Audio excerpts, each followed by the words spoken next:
God doesn't test you, life reflects you. Hey guys, it's John sitting here in my studio. What if God isn't throwing trials at you, but is just holding up a mirror for you to be reflected into? God is within you. That's what Jeshua taught. The Father and I are one. And if God is within you, that doesn't mean there's an external psyche that's trying to trick you into things or subjugating you to their will. God isn't trying to, show you a special message by forcing you to do something.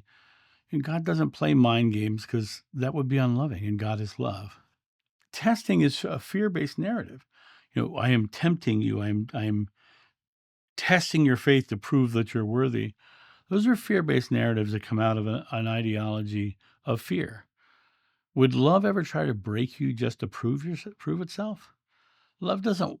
That would be totally unloving and antithetical to everything that my friend taught. Religions have a testing mentality.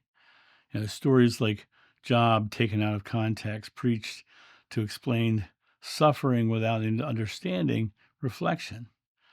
Understanding that to go within, to experience the divinity within yourself. Stories like Job are all about testing and trying to prove themselves, but they're all coming out of religion.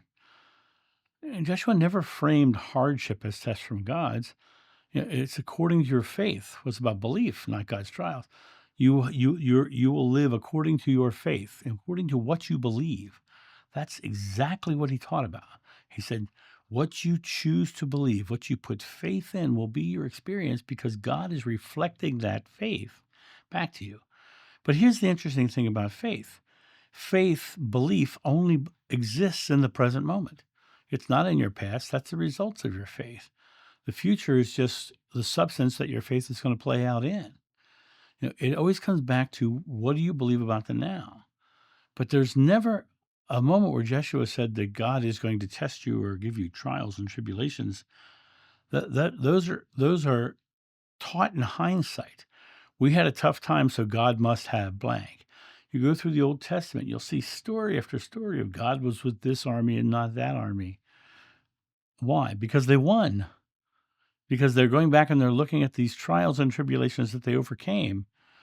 But those are stories that are written by the victors long after and saying, you see, we won, so God was with us.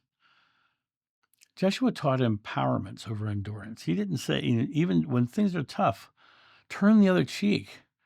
Don't let the stimulus of the world affect you. Be the inner peace and calm. Your outer world is reflecting your inner world. And if you keep the inner world calm, then the storm around the eye of your hurricane dissipates because you've calmed the eye. You've brought the eye back down. We all live in this world surrounded by our own hurricane. The stimulus of the world is swirling around us. But when you calm the eye, the stimulus has no effect because it's no longer relevant. It's moot. Your thoughts, your emotions, beliefs shape your reality. But thoughts, emotions, and beliefs are all present moment. Oftentimes people will live into the concept of being a victim instead of being the creator of their experience. They drop into the why me, and I'm this way because my dad was this or my mom was this, and my friends treat me. I'm overweight, so this happens to me. I'm suffering because I'm not an attractive person. Why me keeps you powerless because that is your present moment faith. That is your belief. You believe the things are so bad, and you believe you're powerless. So God reflects the powerlessness back to you. Well, I'm a 6'1" bald man with a hairy back, and he's overweight. Do I think the world's out to get me? No. I think the world, the universe, God is working for me, and it's my responsibility to choose what I'm believing. And now, a quick word from our sponsor. Coffee Time with John.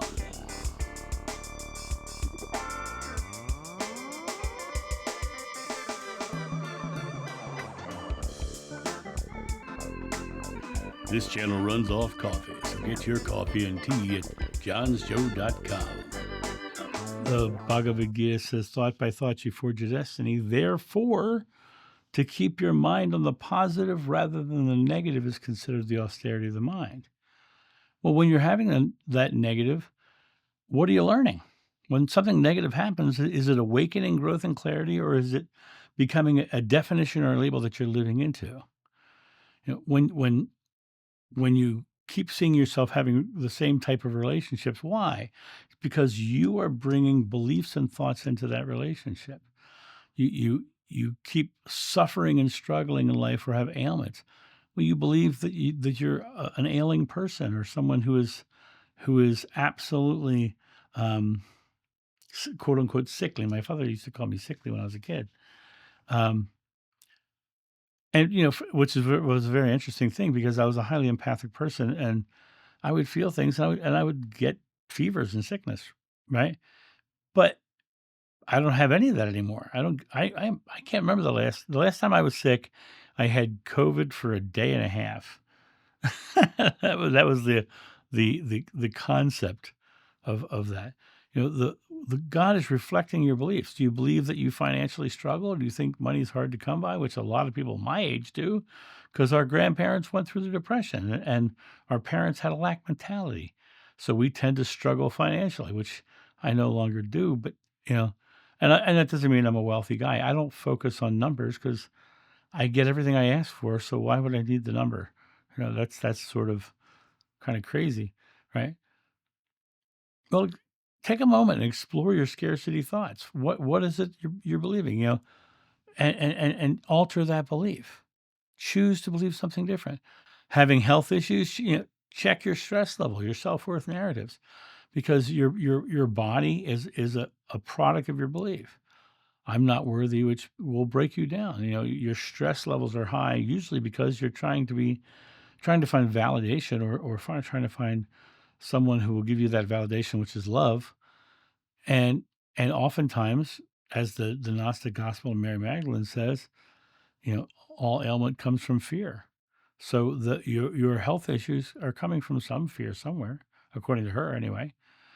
It's time to realize that you are the author of your life and reclaim your spiritual authorship. You know, I create with God, not suffer for God. And that conscious choice, consciously choosing thoughts aligned with love is you stepping into your divinity, you stepping into your role of creator to create from that experience. And the more you step into that role and you start living into that experience, you start to realize that God is a mirror, a reflection of our beliefs, because that's what was promised. Whatever you ask is granted. We ask with our present moment of faith, with our belief. We are the ones asking. We are the impetus of change. We are the impetus of creation. We are the pinpoint that all things come from. What we believe shows us our experience. Negative people see a negative world because they believe the world's negative. I see a positive world because I believe in a positive world. And when the negative people try to break you down, like my neighbor did the other day when he said, you know, you know, why are you so optimistic? You shouldn't be. I laughed and I asked him. I said, when has your pessimism ever changed the world? It hasn't, right?